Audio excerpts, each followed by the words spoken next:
Summer is officially here, folks. It's time for fun in the sun and taking your shirt off in public. And me personally, I've been trying to diet down a bit lately. So naturally, obviously, that's got me thinking, should I swallow a tapeworm, intentionally give myself tuberculosis, or smoke roughly 300 cigarettes every time I feel like eating some Taco Bell? Well, according to the absolutely insane, dangerous fad diets and weight loss tactics throughout history that we're going to talk about in this video, yes, I should. Just to get it out of the way, almost everything I'm going to cover in this video is super dangerous and terrible for your health.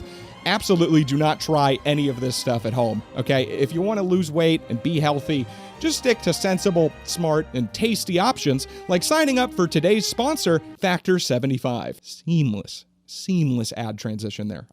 Wow. Now, I've actually used Factor myself personally before they ever reached out to sponsor me, and there's a reason for that. Factor is a fantastic and very convenient way to meet your nutrition goals no matter how busy your schedule. Me personally, I'm a very busy fellow, all right? And I used to be even busier. I remember having to work a full 40-hour-a-week job until 2 a.m. and still having to grind out 30 to 40 more hours trying to build up my YouTube channel on top of that. And it didn't leave a lot of extra time to make good, nutritious choices when it came to my food. I used to buy fast food all the time, constantly, and not only is that incredibly unhealthy, but it's also way more expensive and even takes longer than making the much smarter choice to try out Factor. You see, Factor delivers fresh, never frozen, dietitian-approved meals made by their team of gourmet chefs directly to your doorstep that take only 2 minutes to simply heat and eat. And unlike pretty much anything else I've tried that only takes 2 minutes to heat up, Factor meals somehow still taste like I'm actually sitting in a restaurant and somebody just plopped it down in front of me. All right, it's simply splendid. Plus,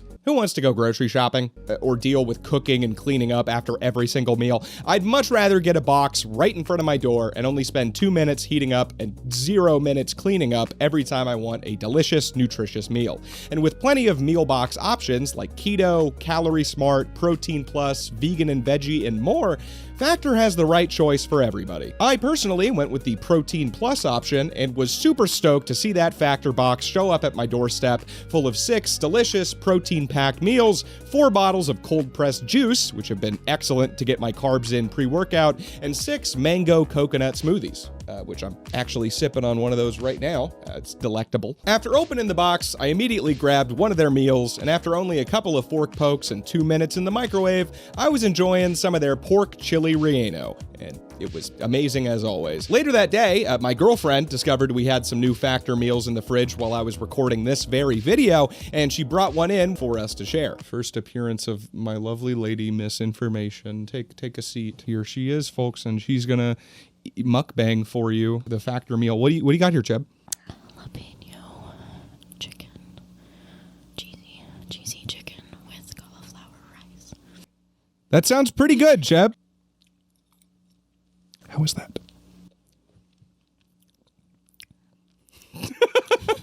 Cheesy. Good. I'm actually really mad at you for eating this. Okay, one more. And then 10 more following that.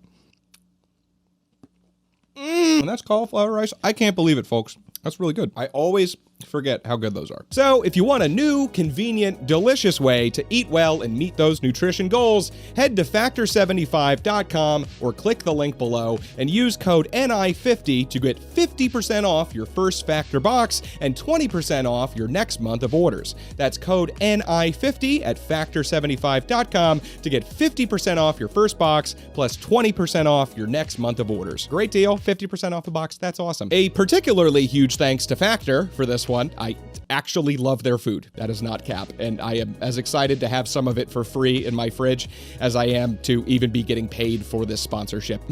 And now, let's get into it. The activated charcoal diet. Also known as the charcoal cleanse or charcoal detox, this diet instructs its followers to ingest charcoal throughout the day, in addition to just whatever the hell else you might already be eating. Now, before you go kick over the grill at your creepy uncle's barbecue and just start downing flaming hot charcoal pellets faster than you can say, ow, ow, this isn't any regular old charcoal we're talking about here, okay?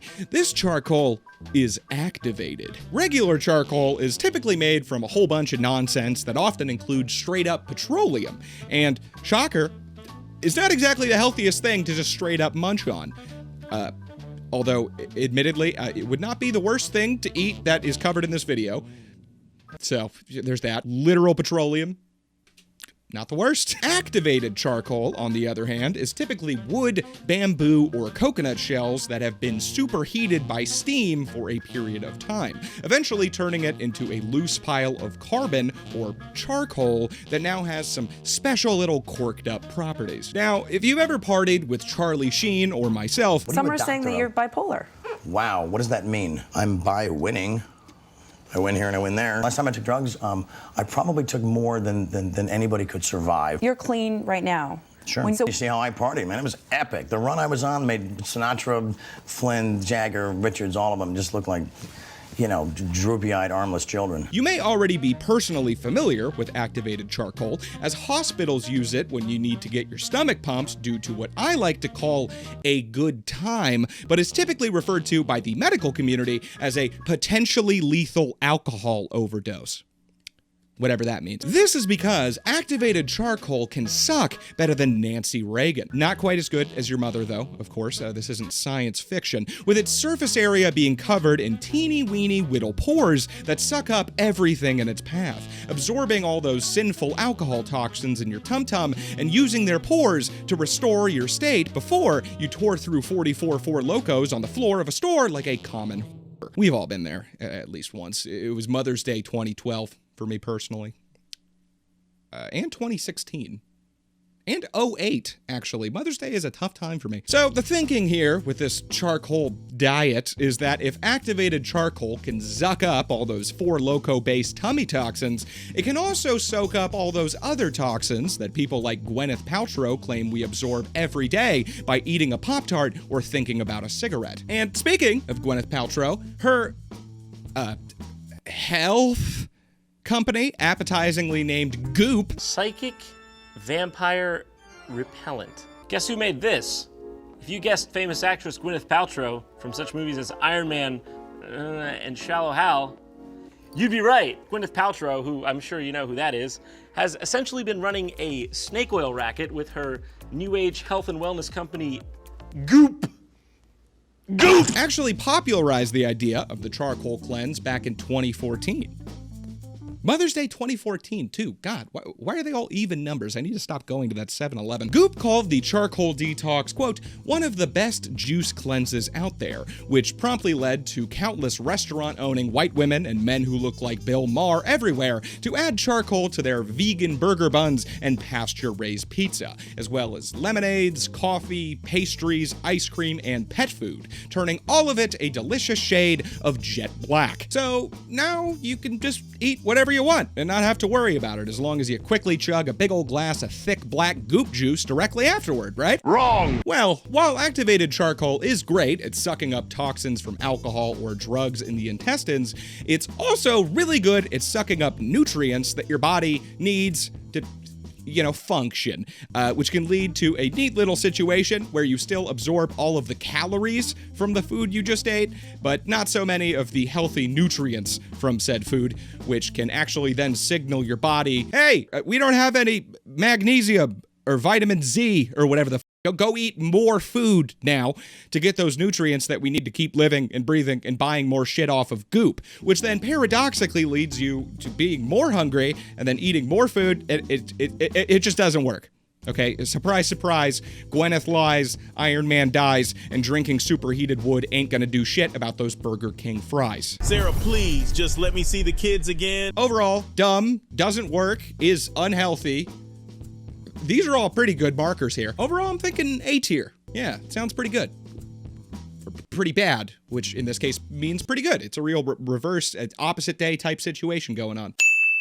The HCG diet. First promoted in the 1950s by Dr. Albert T. Simmons, a physician from the make-believe land formerly known as Great Britain. Walk on YouTube. Now, of course, simply called kind of okay if you like ketamine, Britain. Why are you disrespecting me, bruv? My mistake, original gangster. No, this cannot be forgiven. Now empty the compartments of your pantaloons. For what purpose? The HCG diet is a very simple meal plan that prescribes a 500-calorie-a-day diet made up of 2 separate meals meals, both consisting of 1 protein, 1 vegetable, 1 complex carbohydrate, 1 fruit, and of course, injecting exogenous hormones directly into your soft bits. And not just any old hormones did this diet prescribe, like, I don't know, testosterone or leptin. No, that would make way too much sense. And we've got to keep the body fat confused, you see, so we can sneak up on it and grab it and say, hey, you, hey, and wail on it with a club and steal its wallet like Logan Paul. So, in order to do that, we're gonna have to use something way more confusing and nonsensical, namely HCG, or human chorionic gonadotropin hormone. Yep. You see, that British Dr. Simmons claimed that HCG helps the body burn its stored fat, particularly from the stomach, hips, and thighs. Yeah, buns and thighs. But the main issue with that claim, in particular, is that HCG is the hormone that tells your body that you're pregnant. And if there's one thing that pregnancy is known for, yeah, it's getting skinny. Definitely not ever been any evidence of pregnant women having an increased appetite or strange and intense food cravings, or, I don't know, gaining weight. And it's incredibly well known that they all lose hella fat, especially in their hips, thighs, and stomachs. Yes, that's why all those celebrities keep getting pregnant in order to maintain their figure, right? Also, what even happens if you're a man and decide that this diet is the one for you? Like, what? Hold on, I gotta look this up. Okay, so apparently, when a man is injected with the hormone that tells women that they are pregnant, HCG, it, for some unholy reason, actually increases their testosterone and improves sperm production. And they actually do this somewhat often to men who are having fertility trouble. I have a narrow urethra. They give men who can't get their wives to start naturally producing the pregnancy hormone due to pregnancy, the pregnancy hormone to help get their wives pregnant. So, science is fun. I'm just confused now, honestly. I'm putting this one in question mark tier because making all that sperm's got to burn some calories, right? Tell St. Peter at the Golden Gate that you hates to make him wait, but you just gotta have another cigarette. Ah yes, the 19 and 20s. Fat is out, thin is in. Flappers are flapping and fat cats are a-crapping their pants because the market is up and waistlines are down. I said weight loss is the new kid in town. A pretty face with a skinny waist and no more round thing in your face. I like my coffee scrambled, my eggs black, and my women flat as a pancake. And you can call that a balanced breakfast. That's what Mother always said. Does anyone enjoy this? Am I doing this for anybody here? Hey Siri, take a note. Egg on a tightrope with the caption balanced breakfast. Thank you. Never miss an opportunity, kids. Before all those uppity so-called doctors started spouting at the mouth about cancer and OCPD in the middle of the 20th century. Damn it. Where are my car keys? I've always said humans need more animal blood. That keeps the spine straight. Tobacco was long marketed, quite ironically, as a physician-approved health cure of all sorts, with claims that one drag off the devil stick would miraculously cure epilepsy, plague, joint pain, congestion, bad breath, chronic cough, hay fever, influenza, bronchitis, shortness of breath, and asthma.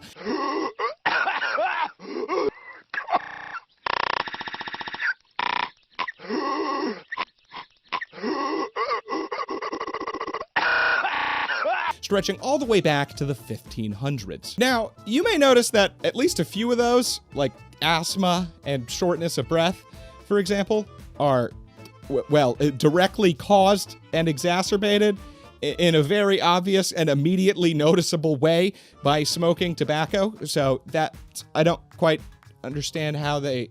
I mean, that's like saying unprotected sex cures herpes. Oh, yeah! That's what I'm talking about! Oh, yeah! Some Some companies even sold what they marketed as medicinal cigarettes in the late 19th and early 20th centuries, with ads like this one for Dr. Blosser's medical cigarettes making such courageous, medically accurate claims as sudden, violent asthma attacks quickly relieved by warm medical vapors from Dr. Blosser's medical cigarettes, which penetrate clogged breathing passages, loosen phlegm, relieve congestion, and soothe irritated membranes. And this ad by Joy's Cigarettes going all the way back to 1884, which claim they provide, quote, immediate relief in cases of asthma, wheezing, and winter cough, and a little perseverance will effect a permanent cure, which is, well, technically true. You can't really wheeze too much when you are dead and all. Our cigarettes are universally recommended by the most eminent physicians and medical authors. Agreeable to use, certain in their effects, and harmless in their action, they may safely be smoked by ladies and children. And of course, this ad with a giant doctor on it that starts with the very unprovocative phrase, "Give your throat a vacation," which is apparently marketed at Nancy Reagan and your mother. Famous mouthwash brand Listerine even tried their hand at a cigarette specifically made to treat bad breath in the 1930s with Listerine cigarettes. A real thing. A real item that could be purchased at that time. Just look at those babies, man. I am truly jealous of our forefathers. Oh, how far we have fallen. And in the bustling, hopeful decade of the 1920s, cigarette companies found yet another new marketable use for their combustible wonder drug, weight loss. Which, again, to be fair, is kind of true, actually. Definitely more so than cigarettes curing asthma and bronchitis. Cough. And cough. And cough. Okay, now let's start the examination. This is because, as every Skinty Queen high school jewel fiend veteran, such as myself, is well aware, nicotine is an appetite suppressant, as like other dopaminergic substances like Adderall and when you puff on the sin stick, your brain is flooded with catecholamines like dopamine and adrenaline, which stimulate your body's sympathetic nervous system, basically your fight or flight response, which heightens your awareness and focus, slows digestion, reduces appetite, and makes you feel like you might shit yourself. Literally every morning for me, it's like I drink a Gorilla Mind energy drink, I put in like 4 Zins, and then I shit myself at my desk every morning. You'd think I'd learn by now, and I have, but I just don't care. Quite similar to coffee, actually, albeit they do have different mechanisms of action. Coffee works on your, what's it called? It's the sleepy chemicals. What are they called? Tell me in the comments. I'm still gonna figure it out right here and now, but tell me in the comments anyway. Adenosine. It's adenosine. Coffee pretends to be adenosine, which makes your brain sleepy, but when it's the caffeine molecules, it doesn't, and it binds to the same receptor. This is not what this channel is about. I need to make a second channel, a second, like, substance channel explaining things, because I nerd out for it so hard. It makes me horny.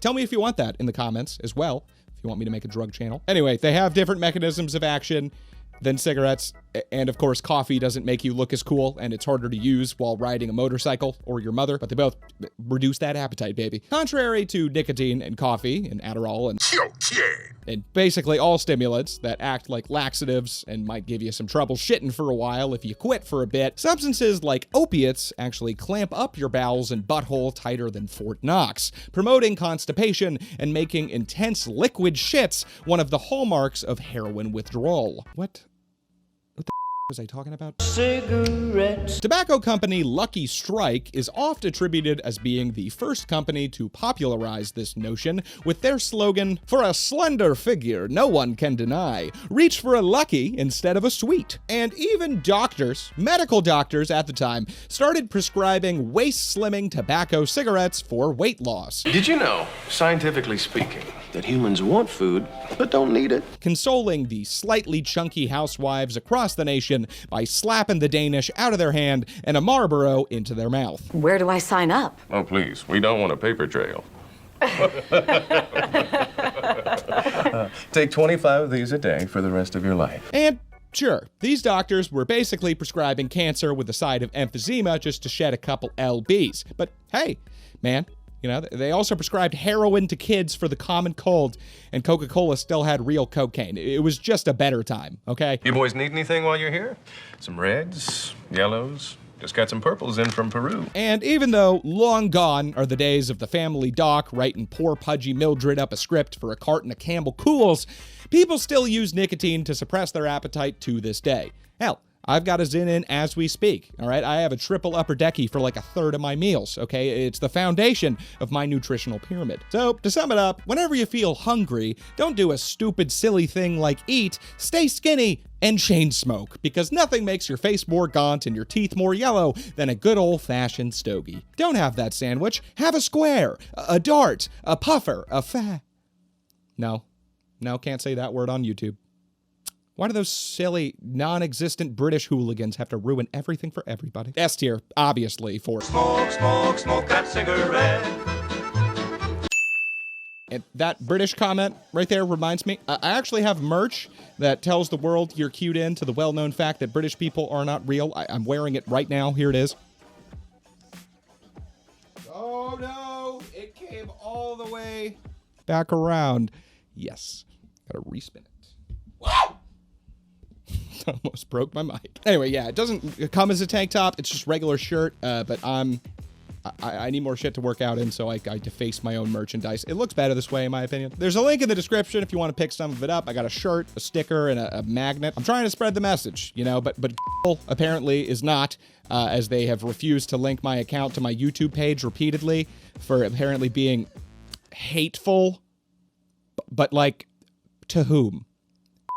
You know, how can I hate what does not exist? Could I be hateful to Harry Potter or Winston Churchill? That is the result of His Majesty's government. I'll be led into an ignominious north of the Amiens, Abbeville Gap. Or Mr. Krabs. No, these are all fictional characters we're talking about here. It makes no sense. But nonetheless, I am finally going to give in and pull my quote-unquote hateful British merchandise from my store forever. So if you want to get some for yourself, go down to that link in the description and pick some up. That's right, it's going to be gone forever soon. Okay, the British merch, it's going away. It'll basically be a collector's item after that. So who knows? Maybe one day you bring the shirt up to me in the street, you know, I sign it. Now it's worth millions. We rejoice, jump up and down like schoolgirls. I give you a high five. You open up your mouth, your teeth are all up, and you say, "Hello, governor." And then I open my mouth to scream, and then nothing comes out, and then I awake drenched in sweat from another nightmare that Britain and its inhabitants do in fact exist, before I realized that it was simply an illusion, a figment of my evil, dark brain, and softly drift back to sleep. So go get it now before it's gone. Link in the description. New merch out soon after that. I want to make like a necessary information bucket hat, and probably something about like the CIA and square cars. If you have any merch ideas, put them in the comments, and hopefully you'll be able to see my store linked under my videos again soon. Oh, happy days. Happy days. The cotton ball diet. Fashion models, the pinnacle of beauty, femininity, and serving. What are you serving, Anna? I'm serving. Several of the most insane diets on this list originate from the most insane genre of person, hot women. And who are the hottest women, according to magazines and society or whatever, I guess? Models. Katrina! Which would stand to reason that they're also the most insane, given the transitive property and the fact that they started this diet. It definitely puts some points toward that conclusion. Reportedly invented by, again, models in the late 2000s, the cotton ball diet is more of a Tide Pod challenge than a diet, which, I mean, hey, you probably lose a good bit of weight only eating Tide Pods too, so you know what, S tier. The cotton ball diet, or CBD, as it is also referred to by me, and literally only me, because I think it is funny, involves literally eating balls of cotton. Who'd have figured, with the optional addition to spice things up a bit by dipping your balls in fruit juice or smoothies before placing them in your mouth and dropping them down the hatch. The idea here was to finally bring a valid answer to the eternal question, what if I could shove as much vaguely food-tasting stuff in my mouth as I want without actually gaining any weight? Could I just eat pounds upon pounds of iceberg lettuce? No, way too fattening. Wait, I've got it. Brain blast. I'll just eat art supplies with a hint of lime. Brilliant. That's it, yeah. Great Scott. He's done it! Now, we've all been in preschool before, okay? Longtime fans of the show should know how passionate I am about eating Play-Doh. It's just so nice and salty. It's literally got dough in the name. You make it into spaghetti and shit. They're really just begging for it. Honestly, I'm kind of surprised there's not a Play-Doh diet somewhere on this list, because I'd actually be so unironically down for that. I'm just going to go ahead and put that one in S tier too, actually. The point is, we were all 3-year-olds at one time or another, okay? We've all swallowed a Mr. Potato Head arm or an old penny once or thrice. Take it away, Penny! All right, but once you get just a bit older, you know, after you hit like 17, that shit's got to stop.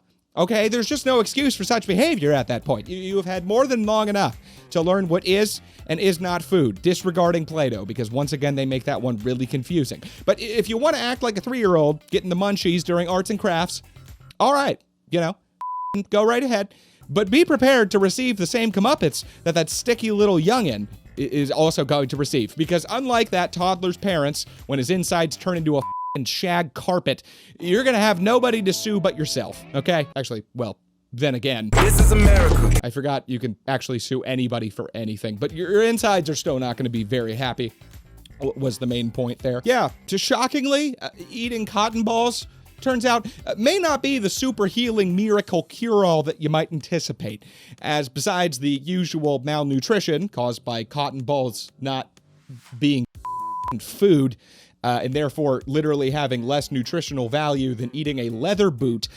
If you follow the CBD, you can also expect to experience digestive tract blockages, severe dehydration, damaged internal organs, bowel obstruction, which can lead to extreme pain, the death of parts of your intestinal tract, or the death of, well, yourself. And on top of that, if you're a fan of goof, you'll also be wary of taking in toxins from these sinister, squishy spheres, because cotton balls are typically dyed in bleach. So, what did I say? Tide Pod Challenge. Full circle, baby. In short, more than even almost all the other insane, harebrained weight loss schemes in this video, do not try this. Seriously. And with that being said, S tier. The Sleeping Beauty diet. In stark contrast to her cousin, Restless Ugly, Sleeping Beauty is, well, beautiful. I mean, she'd kind of have to be to avoid false advertising there, you know, like getting a character trait right in the name is no easy task if you're not running against Trump. Lion Ted, what's your name? My name's Lion Ted. Little Marco. Crooked Hillary, fuck. Sleepy Joe. Obama. And I got the soda. You know, it would take a lot of McDonald's and lard sandwiches to end up with Disney calling your award-winning biopic Fat Jenkins, you know? And again, unlike Fat Jenkins, there's something else that Sleeping Beauty is. Thin. But how can she possibly retain such a slender figure with a schedule so jam-packed with snoozing and nappery? Well, it turns out, little known fact here, you actually, and this is crazy, okay, prepare yourself, you can't eat while you're asleep. Well, unless of course you have nocturnal sleep-related eating disorder, where you actually literally do eat in your sleep, kind of like sleepwalking, specifically for food. Shout out to all the NSRED folks chomping down in the audience right now. Real impressive of you to still put on the eating content while you are literally unconscious. W. Hope I don't disturb your REM cycle here with this clip. Nightmare. Anyway, the Sleeping Beauty diet basically takes this general idea and puts it on steroids. Or I guess heavy sedatives, actually, as the basic practice is to sleep as long as you can while you're trying to lose weight, so you literally cannot eat for as much time as possible. So I guess you're just basically forcing like a intermittent fasting eating window on yourself. through unconsciousness. And people will often kick this whole thing up a notch by taking sleeping pills to conk out for even longer periods of time, letting their fat slowly melt away while they simply lie unconscious on the couch, hitting the old huck shoo, me, burning tons of calories by producing all those Z's floating over their forehead. Apparently, the super awesome and ethical, definitely not malpractice-ridden doctor to famous fat man Elvis Presley actually prescribed him sleeping pills for the express purpose of helping him lose weight, and even once put him into a actual medically induced coma to shed those extra pounds. So, instead of exercising or eating right for once in his goddamn life, the king of rock and roll could just take a load off, pop a handful of pills, and eat all the peanut butter banana sandwiches he wants in dreamland while he, withered away in his Vegas penthouse. Oh yeah, steamed vegetables. What'd Mama make for you? 9 fried peanut butter banana sandwiches and a thermos full of tranquilizers. Thank you very much. Yep. I have left the building. Overall, weird, stupid, pretty dangerous risk of an OD situation happening here. That all sounds pretty extreme to me, and that's exactly the kind of thing we're looking for. So, easy A tier. Yeah, A. Easy A tier, A. The chewing diet. Did your mother ever tell you to slow down and chew your food whenever you took a banana or an Oscar Mayer summer sausage and just slid the entire thing down your throat in one movement like a gay anaconda? No? Just me? I'm the only one that enjoyed playing homosexual Cobra at the dinner table? Stop lying, guys. Come on, guys. You know what I'm talking about here. We've all pulled a little fruity viper at least once in our lives. A little bisexual black mamba. Stop lying. Well, there's no room for a little queen snake with this one, okay? Because the chewing diet is all about, that's right, you guessed it, hardcore street drugs. Peter, what are you doing? Crack? What the fuck? No, that's a different one later. This one's about chewing, I guess.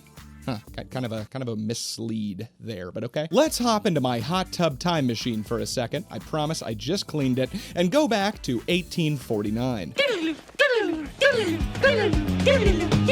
This is the fine year of our Lord that one Horace Fletcher, a man who would come to be known as, I swear to God, I'm not kidding, the Great Masticator, was wrought upon this world the way that we all were, screaming and covered in viscera. And even though he didn't even have any teeth yet, this baby was about to change the way people chew forever. The wee baby Fletchy grew older, eventually leaving home at 16, and as he aged, he developed all kinds of tummy trouble, indigestion, acid reflux, constipation, you name it. And he got fat, very fat, just obese, rotund, a real big, thick boy. And Fletcher, one day, he took a good look in the mirror and said, damn, I'm fat as I guess I need to chew more or some shit. And that, my friends, is exactly what he did. He chewed a lot more, a whole lot more. And I don't mean Grizzly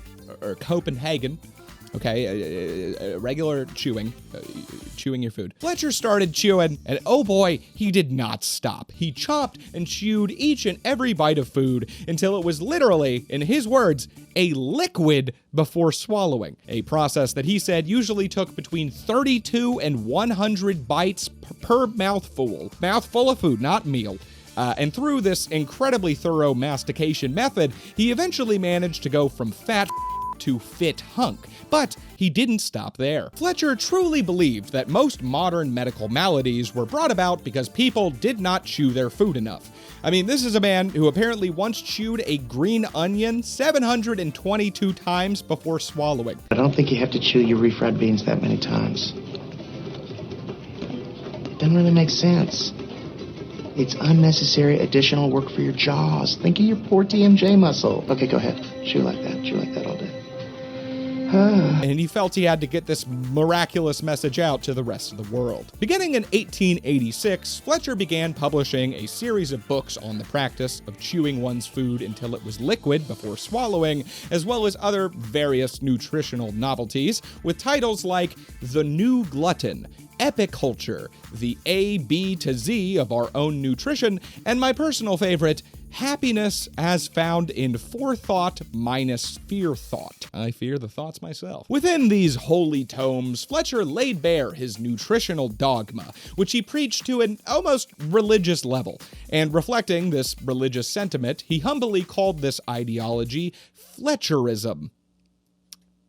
And again, this is just chewing your food a lot. And he called it Fletcherism, like it's not just chewing your food a lot. And Fletcher soon gained a very large following of Fletchenites. Fletchians? I don't know what they're called. I don't think they had a name, but they really like this guy and his teachings. The admiration these people had for Fletcher and his chewing-based ideas was so intense, in fact, that it led to some publications labeling Fletcherism as a, quote, chew-chew cult, which personally sounds to me like some sort of Scientology-esque practice run by Thomas the Train, but I digress. It was then that the public bestowed upon Fletcher the title of the Great Masticator, and in his sermon-like preachings of his bite-based message, Fletcher would often proclaim, "Nature will castigate those who don't masticate." Bars. Fletcher had bars. Fletcher and his followers took this technique of chewing every bite of food 32 to 100 times until liquid before swallowing, and once again, very humbly dubbed it Fletcherizing. And they even claimed that liquids that are already liquid, not food, like, you know, like chocolate milk and shit, must also be chewed in order to properly mix with saliva. For some reason.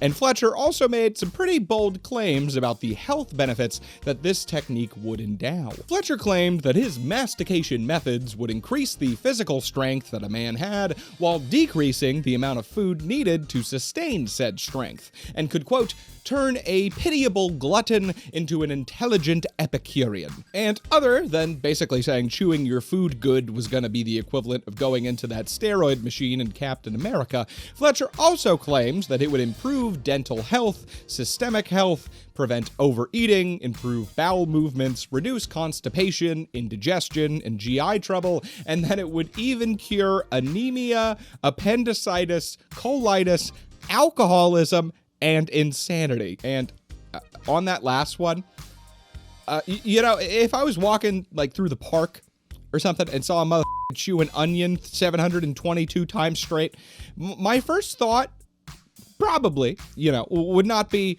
wow, what a sane and well-adjusted individual. I'm going to let that guy babysit my kids and invest my 401k. No, you know, I'm probably going to think, wow, that guy's on meth. I'm going to let him babysit my kids and invest my 401k. But, you know, that's just me. After raking in the cash on book sales and doing lucrative speeches on the lecture circuit for decades, Fletcher eventually became a millionaire off teaching people to chew their food. I am in the wrong industry, and quickly found himself in the upper echelon of wealthy Gilded Age society, with people like Upton Sinclair, Henry James, John D. Rockefeller, and Mark Twain all lining up to try his newfangled mastication system. But these here fellas weren't just some lowly jug-blowing yokels trying to turn their food to pot roast flavored meat juice with 3 teeth and a bucket of hopes and dreams here. Okay, no, these were men of science, okay, and they demanded that Fletcher's theories be rigorously tested in the weirdest, most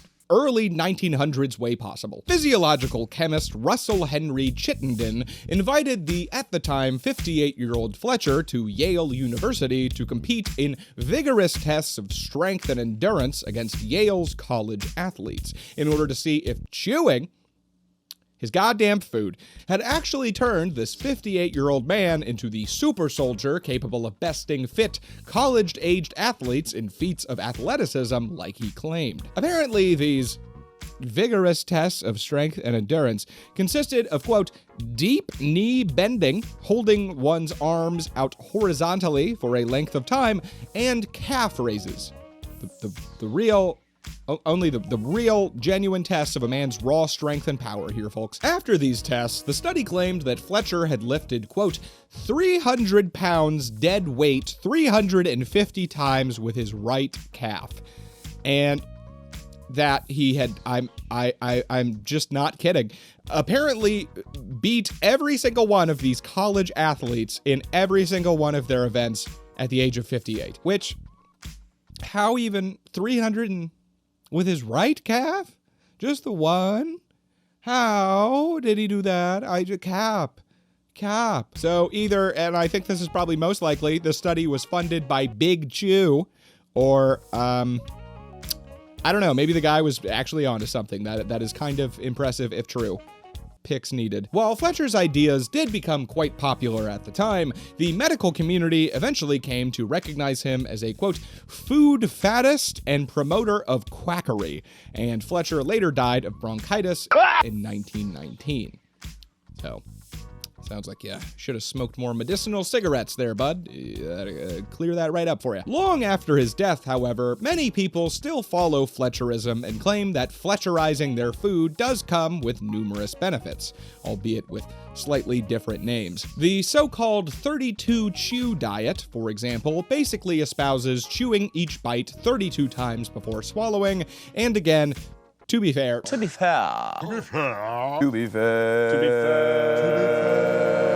grain of truth. Eating your food incredibly slowly in this way is probably going to make you eat less. It's kind of gross, kind of unappetizing. Just takes a while. It really just slows down the whole process compared to just shoveling Big Macs down your throat hole. You know, just throwing burgers into a blender and just drinking that. Even though they're both liquids, it's the method that matters. But an even more extreme version of this dietary practice involves not even swallowing this food at all, liquid or otherwise, and instead simply chewing the food and spitting it out to get the hedonistic experience of eating with none of those naughty calories that usually accompany it. This is obviously very unhealthy and a form of disordered eating. So, kids, if you want to chew those onions 722 times, go ahead, be my guest, okay? But just remember to swallow when you're done, okay? That does not sound right coming after talking to kids. Next thing. I guess I have to rank it still, God. Let's say chewing and not swallowing, that's pretty dangerous, that's pretty bad. That's like A tier for sure. Just chewing your food, solid C. Solid C for chew cold. Yeah. All right. The vision diet. Seeing is believing. Santa Claus, the Tooth Fairy, Jesus Christ, I've seen them all in person with my own eyes, and that's why I believe. Vision is one of the most primal senses we humans possess. Our brains are hardwired to perceive color as emotion. Red means blood, aggression, fire, destruction. Yellow means taxis and weird-looking frogs and shit. You know what? I'm actually, I'm gonna be honest, I have no idea what the is going on right now. Let's just start over. The vision diet. What do McDonald's, Homer Simpson, and my thumbnails all have in common? The answer, my friends, is yellow and red. They're eye-catching, appealing, evocative, and apparently very appetizing. At least that's the theory, according to followers of the vision diet, who claim that appetizing food all fall into the red and yellow color spectrum, and they have developed a way to circumvent this tantalizing color temptation wrought by the devil himself,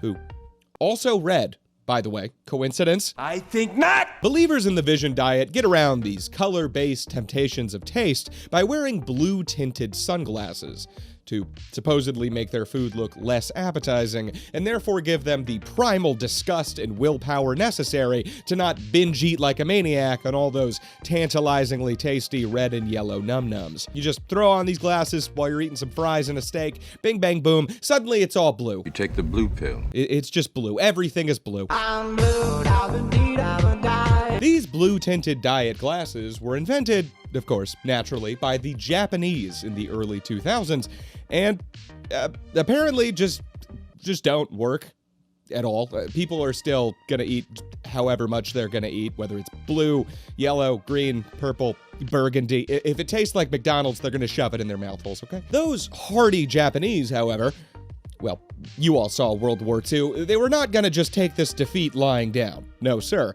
And they decided to attack the problem through a new modality, somehow even more Japanesey than the last. Food-based virtual reality glasses. Or, I guess, augmented reality. glasses. I don't know the difference. Whatever. Sue me, Zuckerberg. Okay, I don't care. You can't sue me. I'm already being sued. That's double jeopardy, bitch. Booyah. Those quirky little Hello Kitty enjoyers invented a pair of glasses that visually distort your initially delicious-looking plate of mouth-watering bonbons into disgusting, pus-filled, maggot-ridden balls of filth. Just unappetizing, rotten filth with... I gotta stop writing all these scripts on so much ketamine, man. That is not what they did at all. Ew. Me. Ew. You're disgusting, dude. That's disgusting. No, in reality, virtual reality, that is, these glasses actually visually, digitally augment the food portions of your meal to somehow make them appear larger to you. So, wish we could get a pair of these glasses for the bedroom. You know what I mean? You know what I'm saying, fellas? You know what I'm getting at? Make your dick look bigger. Big dick. Big fake virtual dick is what I'm saying. Man, again, the ketamine thing. This is all just wow. I have a problem. And it turns out that, unlike their blue-tinted predecessors, these much more high-tech eyewear actually do appear to have an impact on how much a person eats, with studies showing artificially inflating the visual size of food led to participants eating 10% less than they normally would, and even showed that the reverse is also true to an even greater extent, with participants eating 15% more than normal when they have the glasses set to reverse shrinky-dinky wumbo mode, like when you turn the binoculars around and making the food look smaller. So what's my take on all this, you ask? Well, really, who needs glasses in the first place? You know, just close your eyes, man. Close your eyes and look at that. Wow, the food's gone. No food at all. It's just black. Just blackness. You're just eating the void of space right there. Just nothingness. Just blissful nothingness. Eternal, peaceful, tranquil.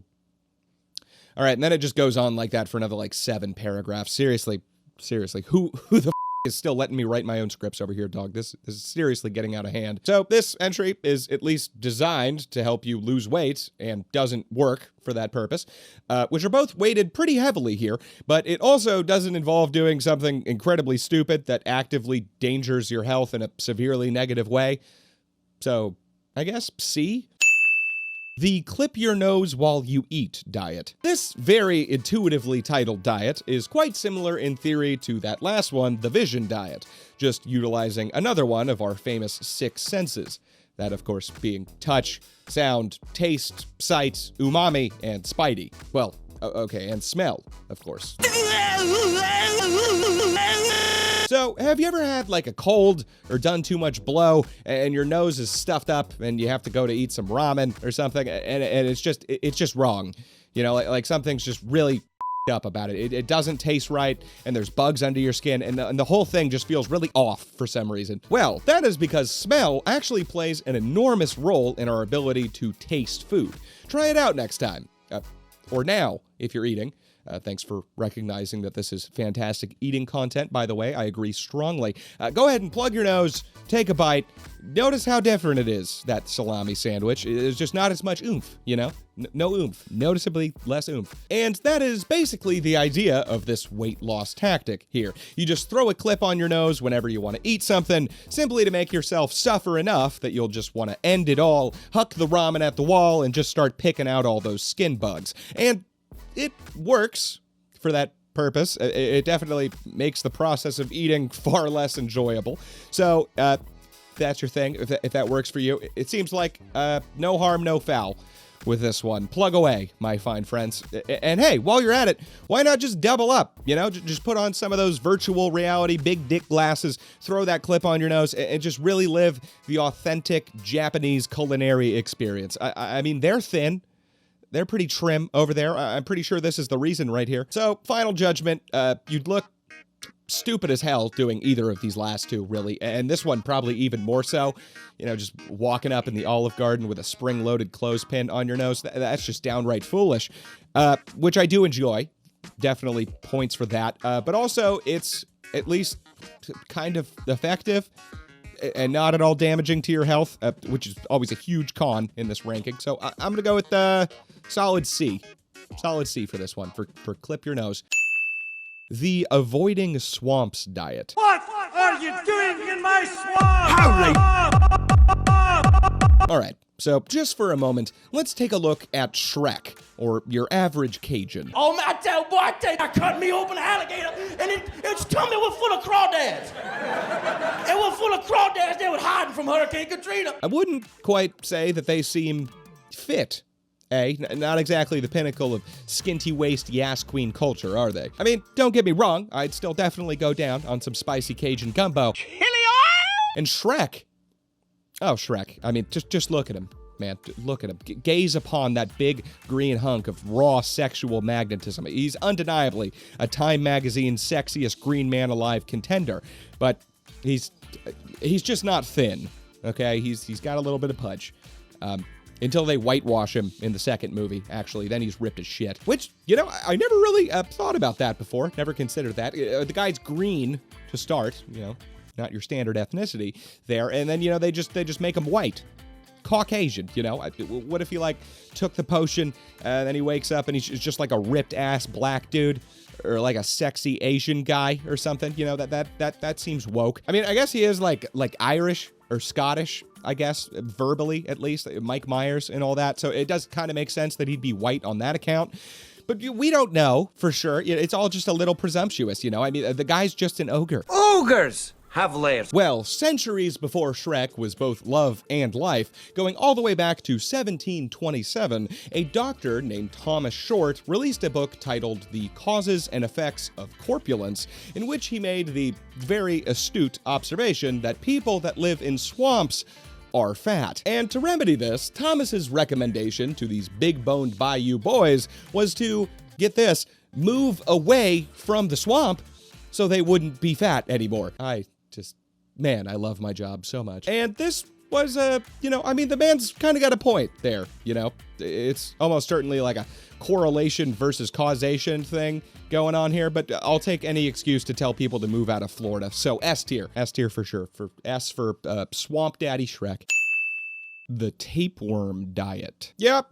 Yeah, no, you heard that right. And yes, it is exactly what it sounds like. The Victorian era was a simpler, better time, full of children, chimney sweeps, and legally abusing your wife. And it is also the earliest time when so-called fad diets, as we know them, were brought into existence. And they did so in quite an extreme way. As you'll see in a minute, they really dove straight into the cuckoo diet deep end here. The reason for the emergence of such extreme weight loss tactics first popping up in this time period was because this was around the first point in human history where the common man or woman could reasonably, somewhat cheaply, get good and properly fat as Before this time, obesity was a luxury relegated to kings and tyrants, harem-havers and hungry Hungarian heads of state alike. But now, with the Industrial Revolution creating the widespread commodification of food and leading to more consistent, unhealthy food choices becoming, well, possible to do, along with the erosion of balanced, culturally based regional diets due to the growth of global trade, people were getting kind of thick. Okay, long before Twinkies and McDonald's came into existence. As contemporary author Matt Fitzgerald described it, this modern cult of healthy eating is made up of innumerable subcults that are constantly vying for superiority. Like consumer products and commercial markets, each of these diets has a brand name and is advertised as being better than competing brands. The recruiting programs of the healthy diet cults consist almost entirely of efforts to convince prospective followers that their diet is the one true way to eat for maximum physical health. The specific cult whose science-backed shtick a person finds most convincing usually depends on his or her identity biases. Fad diets during the 19th century were apparently called foodie, which, God, I'm going to talk about the British again, aren't I? Lord, take me now. So, we all know that modern British slang is just the worst, just unbearable. Ting, rare, tear, tear. In it. It's obvious, innit? Benning. I'm bending over. I saw my guy the other day. Yo, he had me benning. Chirp sing. When you talk to a bird, you chirp. Adam. I don't Adam believe. Yeah. I don't Adam, yeah. I think that's how I could use it. Mate, there's gonna be some Barney when he comes. Apples and pears. Everyone knows this one. Even the Americans know what going up the apples and pears means. It basically means apples and pears, stairs. So I'm gonna go up the apples. Oh, Alan Wickers. Don't get your Alan in a twist. It's quite funny. She was lovely, but she had no Allens. This show was the dog's bollocks. But Victorian English slang, it was just a whole other level, dude. This is because Brits truly know somewhere at the bottom of their cold, unbeating, non-existent hearts that they are simply fictional, make-believe fairyland characters. Mate, I saw this purple dragon the other day. Barney. Barney is Cockney rhyming slang for this purple dragon. And they like to modify their language to suit that theme, basically making it sound as whimsical and silly and dumb and stupid and annoying as possible at any given opportunity. And a long-held British tradition, in the spirit of this theme, is to just take a normal, perfectly good word and throw a Y or an IE at the end of it just to make them just sound a little more fake. The Cockneys would use slang and they would rhyme words with other words, and that's what Cockney rhyming slang is. Football becomes footy, vaccine becomes vaxy, a cluster bomb becomes a bomby, bookmaker becomes bookie, a dock worker becomes a docky, a cardigan becomes a cardi, or if you're really awful, a Cardi B. Fries become chips for some reason, which of course become chippies. Communist becomes commie! I actually like that one, I will admit. Horse becomes horsey, a hot woman becomes a bird, then goes back to a hottie again, and a thought becomes a thoughty. I could go on all day, really. I'm not kidding about any of those. They actually say all of these. They say so goddamn many of these. The Wikipedia list is seriously never ending. It's like 12 pages of the smallest font you've ever seen, categorizing all the affronts against the English language that the British have made end in the E sound. And I can't, just imagine a sentence. Just one sentence. Oi, chappie, I got a couple pennies and a pound, I do. You mateys fancy taking a horsey down to the pubby to have a pinty? Maybe get some munchies, just a bit of chippies before we kicky bally in the Queen's game of footy, innit? Hey, Johnny boy, give me a Jimmy. I need to shag this hottie post-haste, and I think she might have a touch of the herpes, yeah? You call these things chips, instead of crispity, crunchy, munchy, crackerjack, snacker, nibbler, snap and crack, pop, Wester, Poolchester, Shire, Queen's lovely, jubbly delights. That's rather a bit cringe, innit, bro? I truly don't want this nonsense taking up important real estate in my head. Get out of me! Nobody's messing with your head! Get out of me! Nobody's messing with your head, man! Nobody's messing with your head! Anyway, doing all this random, dangerous bullshit relating to food has, in this tradition, been converted to foodie. And in addition to the first extreme fad diets, the Victorian era also spawned another cornerstone of the weight loss game, the diet pill. And the Victorians here, we're not around with these little so-called pillies, okay? They weren't like 200 milligram caffeine pills. They weren't full of anything sensible like yohimbine or green tea extract or DMAAs or Molly or crystal meth. No, the two most common ingredients in these old-time weight loss suppies were arsenic and strychnine. So, once again, I think the idea here is you can't eat while you're dead. You know, not going to gain any weight that way. Eventually going to lose literally all of it, actually. Decomposition really is the best way to slim down in it. But these arsenic and strychnine pills were not the only little capsules promising to make you skinty and toned, even outside your 30-button corset. No, another genre of diet pill popular at the time were filled with something that is typically quite healthy and nutritious, eggs. But these eggs were a bit more sinister, okay? They were not your typical yellow-yolked breakfast staple shat out by a chicken's rear end. They were a very special kind of egg. So what kind of egg, then, you ask? Ostrich? Penguin? Human? No. These pills were filled with hundreds of teeny tiny tapeworm eggs. And these poor, pudgy Victorian-era maidens were so desperate to lose those extra pounds that they'd spend a very good chunk of their meager wages working as a seamstress and slowly losing fingers to the hemming machine to buy some of these pills and pop them down the hatch in the hope of growing a literal parasite in their large intestine. That was the goal. That was the intended purpose that they were going for. And plus, sometimes this tapeworm treatment wouldn't even take. The eggs were duds, which, I mean, is obviously probably the best outcome here, to not successfully raise and nurture a literal parasite inside your body. But, I mean, can you imagine the ironic outrage that must have occurred there? Man, I just spent a full week's earnings down at the Chimney Sweep Textile Sweatshop mines just to not get a tapeworm in my stomach. This is just, goddamn, man, Biden's America. One tapeworm advertisement from this era, not made by tapeworms, but by humans, you know what I mean. The tapeworm ad reads, quote, "Eat, eat, eat, and always stay thin. No diet, no baths, no exercise." No baths? What the I don't think tapeworms act as deodorant. Why the hell does it say no baths? Ah, yes, of course, because bathing in a shit ton of different substances, such as wine and vinegar, was also a particularly nonsensical weight loss method back then. And, unless you're bathing in, like, sulfuric acid, I don't think that's gonna make you lose any of that adipose tissue, girl. Anyway, back to the ad. No diet, no baths, no exercise. Fat, the enemy that is shortening your life, banished. Can we again take a second to fat is the enemy that is shortening your life? Motherfucker, you are selling parasites, my guy. Okay, back to the ad. How? With sanitized tapeworms. Jar-packed, friends for a fair form, easy to swallow, no ill effects. So, I don't know.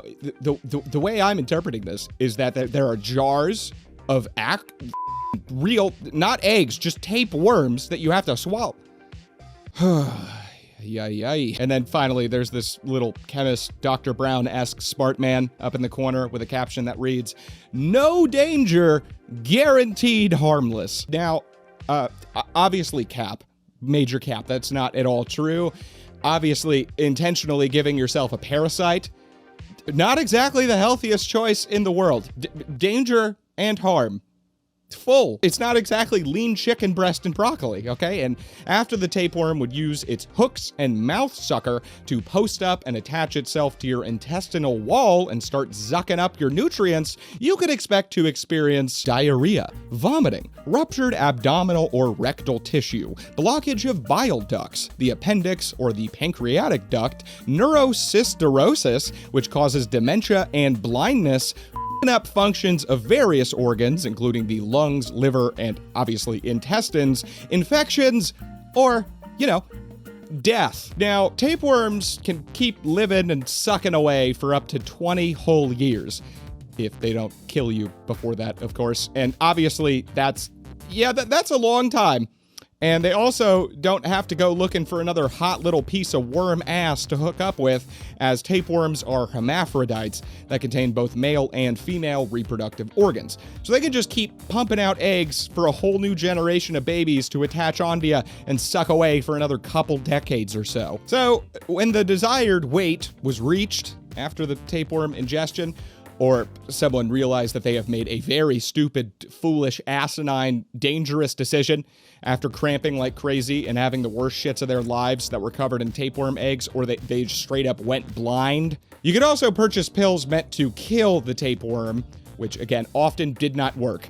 And if that was the case, another more holistic method was often prescribed to drive the little bugger out of your mouth. And this was to sit in front of a glass of milk with your mouth open, and the tapeworm, apparently attracted to the smell of the milk, would then detach from your intestines, crawl all the way back up through your stomach, up your esophagus, and out of your mouth, where you could then grab the little guy and just yank him out of there. I know. Yum. Right? Just, yummy in my tummy. I apologize to everyone unfortunate enough to be eating spaghetti right now, but believe it or not, it does somehow get worse. You see, tapeworms have been known to grow up to 30 feet long, which I know sounds like, how are you going to do that in my 5'6" ass body? But that's because your intestines fold up down there like a huge squishy rope wound and placed in a flesh-covered box of sorts. And the large intestine typically reaches 5 feet long, and the small intestine stretches up to an impressive 22 feet. Plus, the tapeworm can also mimic this method and curl up into its own folds inside of these intestinal folds, a parasitic foldception, if you will, to further increase its available habitable space. So just picture for a moment sitting in front of a glass of milk with your mouth open, feeling a tapeworm go up your throat, grabbing it and pulling it like a magician with a handkerchief, 30 feet of worm-shaped handkerchief, which for context is the length of an average school bus. Just pulling a school bus-sized, tape-shaped, wormy parasite out of your goddamn mouth. Just imagine how long that would take to do. And now, as delightfully disgusting as that image all sounds, it kind of appears to me like it wouldn't... It sounds fake to me, right? I mean, like, what? The tapeworm is just going to detach from its already sufficient, ready-to-use source of food just because it somehow smells some milk with no nose, and then it's going to go all the way up and out of your mouth. I don't think that it sounds like it. No, I don't think that's going to happen. But even if it's not coming out that way, it's still got to come out of one end or the other, you know? So now just shift to picturing shitting out a school bus-sized tapeworm. And just, does that really make it any better? I mean, at least you don't have to, like, actively look at what's going on, I guess. It's all down in the toilet bowl, but I'm getting nauseous. I'm getting actually nauseous right now. All right, I'm done with this one. I've tortured you all long enough. Intentionally growing a parasite inside your body just to get that summer look, toned abs and whatnot. Possibly the stupidest thing in this video and an obvious S tier. The Bible diet. What does almost every depiction of Jesus on the cross have in common? That's correct. The dude is absolutely shredded. Bro's just hanging up there with like an 8-pack, 4% body fat gutters. My Lord and my God! I know. The Bible really setting some unrealistic beauty standards here. But the point is, how exactly did Jesus H. Christ get so goddamn ripped? Was it a strict exercise regimen, getting all those steps in, walking on water, a fitness miracle, deltoid-based divine intervention? No, it was none of those silly, ineffectual methods. No, Jesus, just like Adam and Eve, simply ate. Crazy how the very first sin was a woman who ate.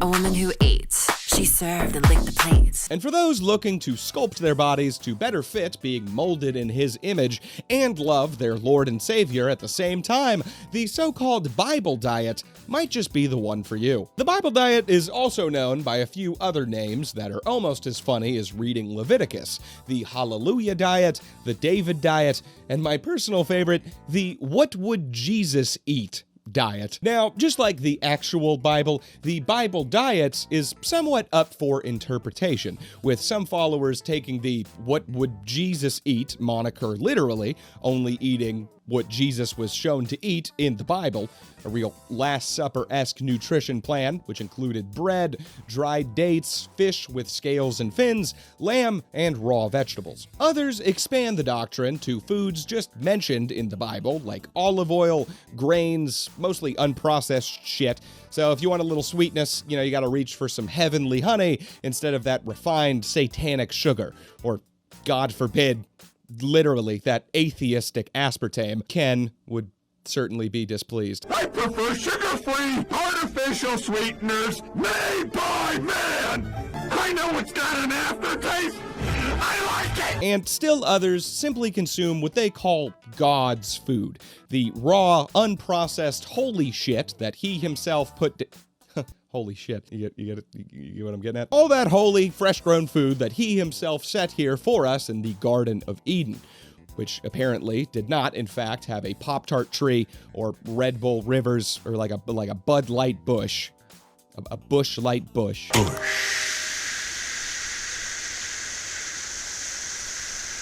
Which, honestly, God's first mistake there, I think, really. I definitely go to church much more often if that was included in the package deal. I want to pluck a little Corona, from a palm tree. That would definitely make me feel the Lord's love. So these followers basically stick to a Jesus-based paleo-type diet instead of those sinful foods that humanity has tainted with their blasphemous Red 40, like Takis and fruit roll-ups and shit. So for all you Cheeto girls out there, the ones born after 2003 who only know how to eat hot chip and lie, just stick with Satan, okay? This one's just not for you. Overall, it's actually pretty healthy for you to eat like this, any of these options, which is the complete opposite of what we're looking for in this ranking system. But it also is admittedly kind of funny with the whole Jesus stuff, especially the what was Jesus eat moniker. So that does barely save it from F tier here. I'm going to go with D on this one because Jesus probably did have a pretty big one. Also, is there a Quran diet, by the way? I'm a real shawarma kind of guy, real Baba Ganoush boy, big falafel fella over here. That might be enough to get me to convert.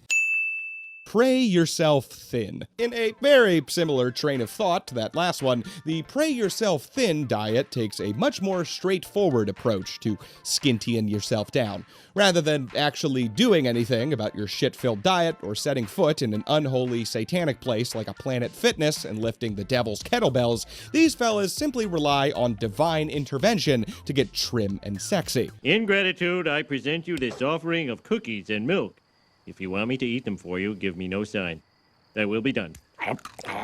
Because we all know that God is f***ing yoked to the gills, okay? And if he really did create us in his image, it only makes sense that he'd be willing to keep it that way if you simply just kneel down and say, please, pretty please, Mr. God Daddy, take my fat away, Lord. I need to Lord, Jesus Christ in heaven, make me hot so I can bone down. Amen. Because God he's just so concerned with your adipose tissue. It's top on his agenda. The concept that praying to the Lord is really all that you need to maintain a toned, athletic physique is shown clearly in the 1977 book blandly titled, Help Lord, the Devil Wants Me Fat! ! By C.S. Lovett. Cousin to Margaret Lovett, perhaps? Go watch my dolphin LSD video to understand that reference, folks. Shameless self-plug right there, just like Jesus would want from me. Lovett's Holy Scripture, which is filled to the brim with illustrations of overweight women that the author reportedly included because he finds them amusing, graciously informed its readers that we only get hungry because the devil puts what they call eat ideas into the back of our weak, mortal minds, just like he did to Eve in the form of a snake. Because clearly the top point, again, on Satan's agenda is to keep you overweight and pudgy. He's very concerned with that. Nothing better to do. Lovett writes that these satanic messages telling you to, eat food to survive can easily be combated through regular prayer to the Lord. I accept Jesus as my Lord and Savior. Yes! As well as visualization of yourself as a slick, sexy, skinny little tennis player or a roided-up Ronnie Coleman-esque muscle monster. The author also recommends to their chubby disciples to undertake a 10-day water fast and to simply read the Bible for dinner while the rest of your relatives succumb to the devil's desire to eat mashed potatoes and pot roast at the family supper table. Now, this one, no actual diet advice at all, other than not eating for 10 days. It tells you to basically fill your stomach up with scripture and teaches that the devil is whispering directly into your brain, directly leading to you shoveling Big Macs down your pie hole. So that is what I'm talking about, fellas. Those are some pretty good criteria there. Easy 8 here. The just straight up taking a bunch of meth diet. You ever seen Breaking Bad? What is wrong with you? Why are you blue? Well, if you have seen the show or ever been to Tallahassee, Florida, you may notice that meth heads, they're not typically on the heavier side. It's kind of hard to get fat when you're up for 6 days straight not eating and just gooning away 25/8. You lose a lot of calories that way. Well, back in the day, doctors didn't just prescribe cowboy killers to housewives looking to lose a couple pounds. They also prescribed hillbilly killers, amphetamines, particularly methamphetamines, just to shed a couple of pounds of fat, and maybe a few teeth while you're at it, which, hey, that'll still bring the numbers on the scale down.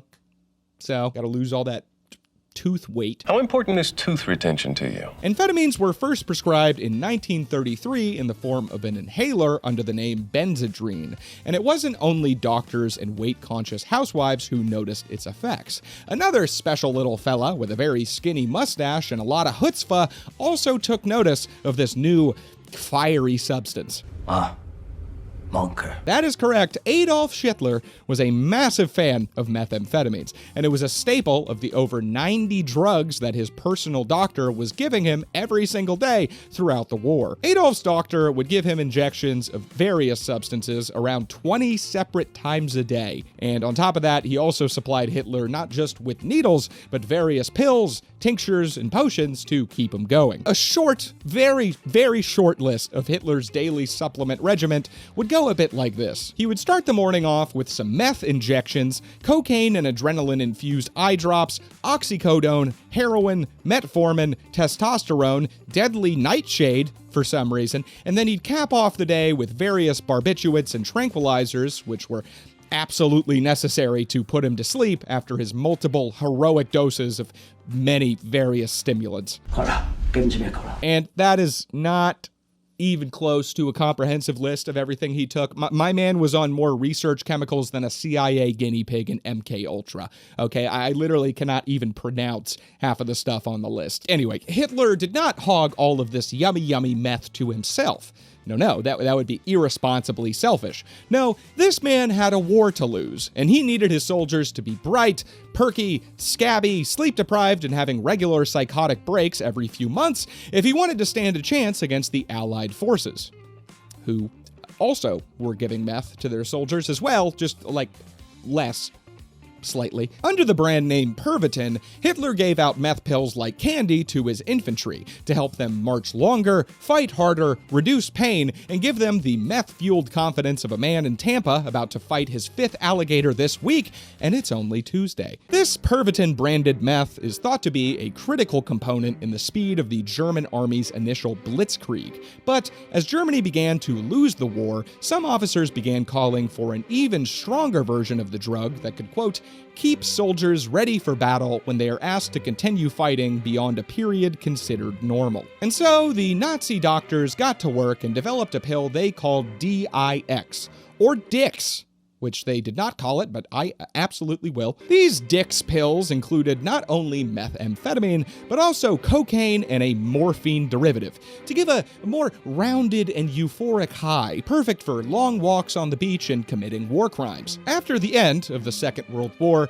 stimulants had become an epidemic among the German civilian population, a trend that still remains alive and well today in the spirit of jaw-clenching German techno and their manic penchant for keeping everything ridiculously clean. Back in the States, the civilian population over there was also being introduced to meth and other amphetamines, which were being prescribed to treat narcolepsy, low blood pressure, congestion, asthma, low libido, and these doctors also prescribed these amphetamines for obesity. And soon doctors everywhere were handing out meth scripts like nobody's business, with the most popular substance marketed for weight loss by the 1960s being Obitrol, which was available over the counter and consisted of 4 different kinds of amphetamine, 2 of them being methamphetamines, which didn't even know there was more than one kind of meth, but hey, you learn something new every day. Given that Obitrol was basically meth plus, it was also heavily abused as a recreational drug, with this practice apparently being a favorite of famously skinny man Andy Warhol. By the middle of the 70s, the government decided that it wasn't exactly a fantastic idea to just be able to buy a combo pack of meth at your local pharmacy without any kind of permission from your doctor, like you were picking up a pack of Band-Aids, and Obitrol was forced to change their formulation, name, and intended use of their drug, rebranding under the name Adderall. That's correct. Your ADHD meds directly came from a weight loss pill marketed with chill little ads like this one, which features an illustration of 2 skiers, one fit and the other comically overweight and literally sinking into the snow on his skis, with a caption from the fit guy reading, "Either lose 45 pounds or wait for 6 more inches of snow." So, that's brutal. People still use various stimulants to suppress their appetite to this day. That's why I now use e-meth. Nicotine, like we covered, caffeine, ADHD meds, and meth. And yes, it is effective to varying degrees, but overall, not the smartest idea. Meth was great, but I guess it's bad. I don't know, I'm not really sold on that yet. In conclusion, meth yeah, it'll probably make you lose a couple pounds, but also the list of negative effects is longer than one of those drug commercials saying you'll get pink eye and fatal diarrhea from their cholesterol pills over footage of people throwing a frisbee and having a picnic. Crack may cause shivers, night terrors, gay for pay, heart palpitations, homicidal paranoia, or the sensation that you're on fire. So, yeah, no, it's not exactly healthy. And sounds like a perfect candidate for S tier. The subscribing to necessary information diet. I have heard from some very credible sources that the sexiest people alive have already subscribed to necessary information. So, if that's not you, the f*** you doing, Tubby? Hit that button. S tier. The blood type diet. All right, folks, this one, very straightforward, quite easy. Just drink blood. Easy W. Apparently, the blood type in particular that you choose to drink is said to correlate to... No, I'm just with you. The theory is that people of different blood types should stick to certain types of diets that are not involved with drinking blood in order to maximize their particular health needs. The concept originated from a 1996 book by Peter D'Adamo? Peter D'Adamo is what I'm going with. And it states specifically that those with type A blood, which he calls agrarians, should stick to a mostly vegetarian diet. Those with type B, whom he calls nomadic, should thrive off of a diet rich in dairy products. Because we all know that nomads, they be milking. Yeah, definitely. They just find cows out there in their nomadic travels, domesticated cows, just out there hanging out, and just get to squeezing. That makes perfect sense there, Peter D'Adamo. Peter Pumpkin eater also states that those with type AB blood, which he calls enigma, do best with a mix of the two previous types, since they're both of the previous types, A and B. And he also claims that those with type O blood, which he calls hunters, should thrive off of a high animal protein-based diet. Now, I will say that I looked at the list of foods that he recommends for each blood type, and as a member of the type O mafia myself, the oligarchs, as we call ourselves, they were all, like, literally, all of them were my favorite foods, man. I love meat and eggs and cheese and shit. Oh boy, howdy do I love putting meat in my mouth, boys. I've done, like a lax keto before, mostly meat-based, and I felt amazing the entire time. I'm like 3 inches away from just going full-on carnivore, except for like some honey pre-workout for glycogen, and then like a bit of big boy carbs like pasta or some shit at night because they help me sleep. But I love meat. Now, honestly, science has not said much to confirm this claim, but also not much to deny it really either. There haven't really been much studies on it.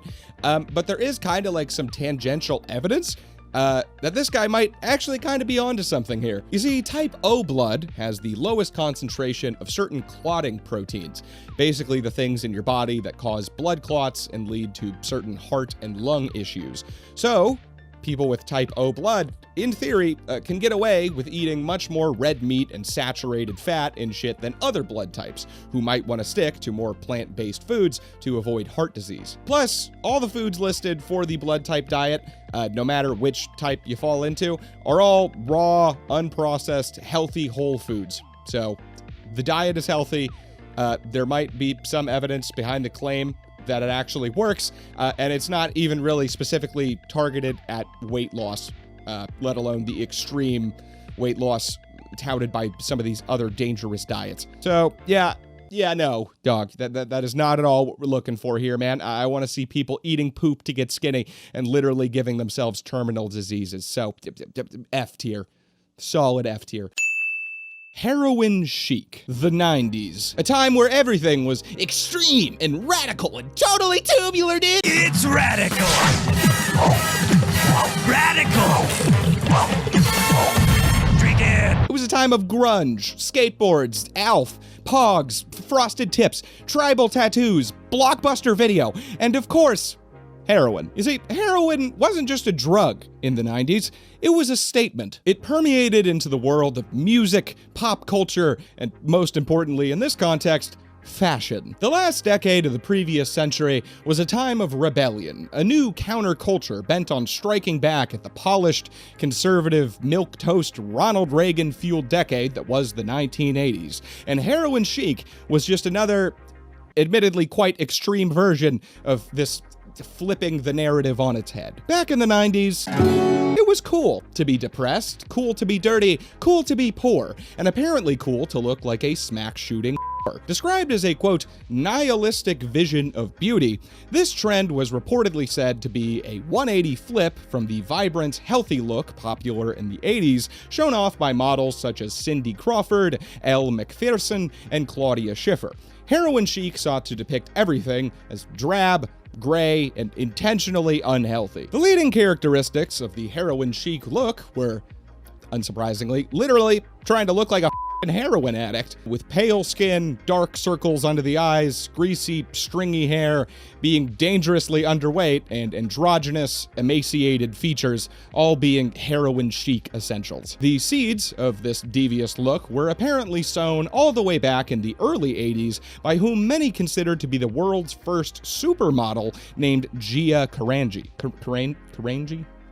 I don't know. Yell at me in the comments if I'm pronouncing it wrong. Gia was an absolute sensation in the late 70s and early 80s, but after the woman who brought her into the spotlight, Wilhelmina Cooper, her longtime mentor and close personal friend, died of lung cancer in 1980, Gia turned to the only reliable way to deal with grief: hardcore street drugs, namely heroin. After this point, Gia became markedly much harder to work with, throwing frequent erratic temper tantrums, falling asleep in front of the camera, or literally just straight up walking out of photo shoots to go buy drugs. One photographer recalls an incident with Gia during this time, saying, quote, "She was crying. She couldn't find her drugs. I literally had to lay her down on the bed until she fell asleep." Gia's heroin addiction became so intense that during a shoot for Vogue, she had such prominent needle marks on her arms that even after heavy airbrushing, you could still apparently see these syringe scars in the photos that they actually published in Vogue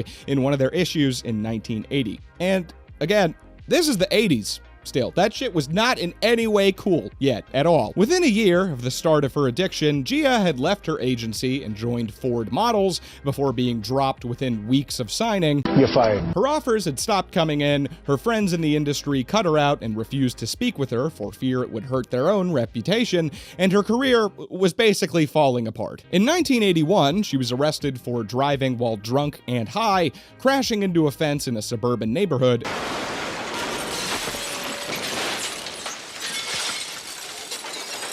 and then getting into a poorly executed police chase, further damaging her already emaciated reputation. And like I said earlier, this was apparently the world's first supermodel before this time, so this was just a Herculean fall from grace here. After this, she was basically blacklisted from modeling anywhere in America, so she fled to a land of much looser expectations, Europe, to pick up spotty jobs here and there and maintain her addiction before even that goofy-ass continent couldn't handle her bullshit anymore, and she returned to New York City. By 1982, Gia had been reduced from supermodel status, posing for the biggest names in the world, to barely scraping together jobs posing for department stores and catalogs, and her final shoot ever was for a German mail-order clothing company in Tunisia in 1983, where she was sent home early for using heroin during the shoot. Shooting up during the shoot. Now, heroin, at this time, very expensive, incredibly expensive, and Gia quickly exhausted the entirety of the sizable fortune that she had earned modeling. I am never gonna financially recover from this. And left New York to bounce around the couches of various lovers, friends, and family members in Philadelphia, Atlantic City, and wow, oh my god, this is dark. Holy shit. New Jersey. By 1985, Gia was working at an entry-level job in a clothing store before losing that, becoming a grocery store clerk, losing that, and eventually taking work in the cafeteria of a nursing home, the only place where you can find a clientele somehow even more tired and out of it than she was. And imagine, like, going into a grocery store and then getting your bananas bagged up by a literal supermodel who was on the cover of Vogue and Cosmopolitan. That is just depressing, man. Eventually, even nursing home lunch lady became too high a position for Gia, and by the end of 1985, Gia was working the streets as a lady of the night in Atlantic City, which, once again, imagine now driving through the sketchy neighborhoods of 1980s Atlantic City, trying to buy sex and picking up, again, a literal supermodel who was on the cover of Vogue and Cosmopolitan. Do not do heroin, kids. This is literally the saddest thing I have ever heard. And I have talked about dictators melting people in a bathtub and like 4 separate sides on this channel at this point. This is bleak. And oh my God, look at that. It gets worse. Man, I just wanted to talk about tapeworms and funny little blue glasses and eating like Jesus in this video, man. I did not sign up for this shit. Why does this information gotta be so necessary? Roll credits. By 1986, Gia was admitted to a Philadelphia hospital after being found in the street, brutally beaten. And man, I can't and don't want to say this term on YouTube, but it's that thing that starts with an R that Texas doesn't have any exception to get an for anymore. You just have to raise the kid of the guy who did that unspeakable violating thing to you, I guess, is what those idiot politicians over there expect, or at least have the baby. It just pisses me off so much. And that is why I no longer live in Austin, Texas. I love that city, hate that state. F you, Greg Abbott, truly, wholeheartedly from the bottom of both my middle fingers, you, Greg Abbott. You know what? Do something about it. Stand up, walk over here and fight me, you little weasel-faced, draconian, weed-hating, backward-ass bitch. You made me drive a U-Haul through Los Angeles in rush hour, you asshole. I will never forgive you for that. That standing up bit might have been a little much. For those who don't know, Greg Abbott is permanently in a wheelchair. And although we are progressive and care deeply for disabled people who aren't stupid monsters like he is, me and everyone else who did comedy in Austin would say just the worst things imaginable about that while doing stand-up. Something that Greg Abbott could never participate in. Because he can't tell good jokes is why, you perverts. And because it's not called sit-down comedy. All right, I am so sorry. I don't hate him for being disabled. Okay, I hate him because he's Greg Abbott. All right, please don't cancel me. Anyway, this is going to be a long entry, huh? By the mid-80s, AIDS was now a thing. And I think you could see where this is going. And in 1986, Gia tragically contracted the disease from a contaminated needle and died of AIDS-related complications from pneumonia at the age of 26, being one of the first famous women to die of the disease. So, goddamn, that was dark. And I haven't even really gotten into the actual entry yet. Yippee.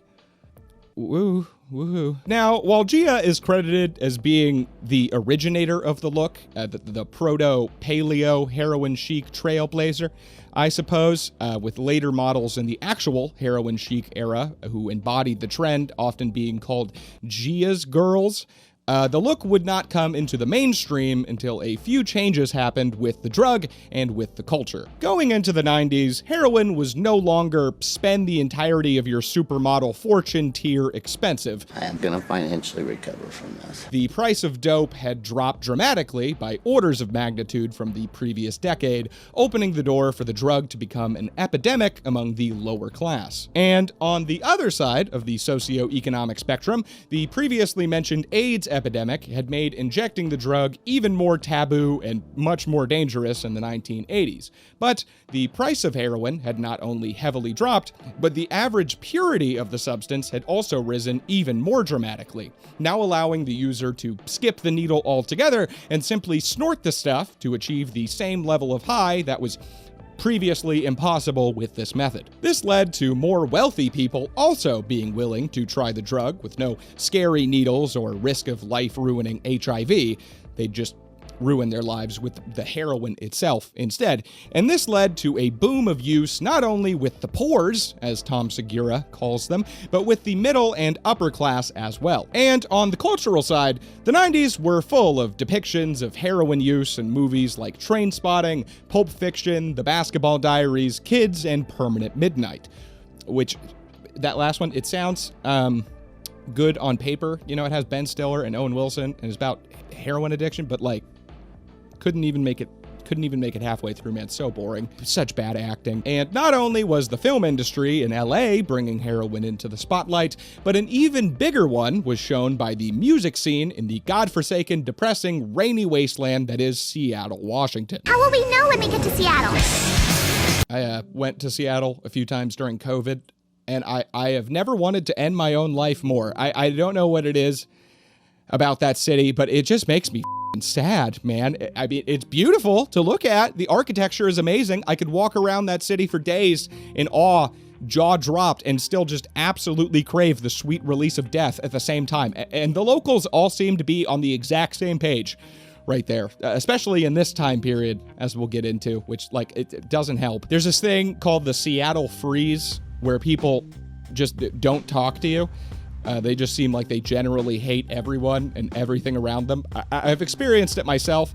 I'm a very social fella, you know. I talk to strangers, and when I do that up there, when I like ask someone at the Starbucks how their day's going, you know, man, you'd think I just whip my dick out and shat in their mouth, bro. They get this disgusted look on their face, like, ew, someone is speaking to me and making eye contact instead of just showing me a photo of a coffee on their phone and shuffling away crying. This is gross. Anyway, a lot of tangents in this one. To my few remaining viewers still here, Seattle in the 90s was the home of Nirvana, the Melvins, Pearl Jam, Soundgarden, Temple of the Dog, and it just makes sense. It really does. It's just wailing about things sucking, and everyone in Seattle would just be like, bro, he's literally me, for real. And one thing that went along with the grunge scene as much as ripped jeans, greasy hair, and depression was our good old buddy heroin. The New York Times reported in 1992 that Seattle's, quote, 3 principal drugs are espresso, beer, and heroin. And in a 1996 article, they wrote that Seattle's grunge scene was the, quote, subculture that has most strongly embraced heroin. And as a Guardian article from the same time put it, the involvement of heroin in grunge mirrors the self-hating, nihilistic aspect to the music. And just like the fashion trend it spawned, heroin itself was, in a way, a 180 reaction to the hip in-drug of the 80s, the thing that made Bill Murray make such films as Stripes and Scrooged, cocaine. I said, goddamn! You can seriously just feel the cocaine just oozing out of those films. I can literally taste the drip just watching them. That isn't good enough!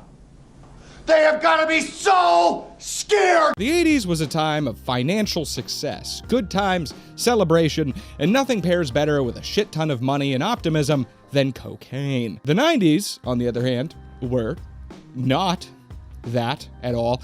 And one 2014 book puts it pretty well, basically making the point, in the 80s, people used the stimulant cocaine to socialize and celebrate good times. And in the bleak 90s grunge scene, the depressant heroin was used to retreat into a cocoon and be sheltered from a harsh and unforgiving world which offered few prospects for change or hope. All of this together led to heroin being cheap, pure, available, and cool. And the heroin chic look, embodied by models such as Kate Moss, Jamie King, and Jodie Kidd, led women to try and replicate this rail-thin look, often by actually doing heroin, but also more often by borrowing other staples of terrible diet trends like smoking cigarettes instead of eating tissue paper instead of eating, or simply not eating instead of eating. All in all, this was a bad thing, a really bad thing that I'm surprised permeated so highly into the upper echelons of fashion and music culture at the time. I mean, it's heroin, dude. The 90s were weird. But again, we're not ranking these on how good they are for you or how boring they are. We're doing the exact opposite. So heroin? Yeah, it's going in the S tier. The consumption diet. So the name of this weight loss tactic is actually so misleading. Like what? You consume to lose weight? What? Get out of town, man. Stop pulling my leg. Get out of my head. Get out of my head! You're in my head! Nobody's in my head! But no, this Victorian era trend was not, in fact, telling you to consume, but to get consumption, what they at the time called tuberculosis, as it consumes your body, making you look thin, yes, but also like ill and emaciated and terrible and like you have tuberculosis, dude. That is not hot. It's not a good look. I truly struggle to believe that people could actually be so vain and stupid to intentionally get TB to look thin. But apparently it happened, with contemporary Dr. Thomas Beddoes saying in the year 1800 that he was seeing women in his clinic that had intentionally given themselves tuberculosis to, quote, look more delicate. So maybe Arthur Morgan was just trying to slay, you know, to turn his serve up, to get his skinty Yas Queen vibes going. Who are we to say? Now, when you contract tuberculosis, especially at a time when it was so hard to treat as the year 1800, you can expect to get very thin.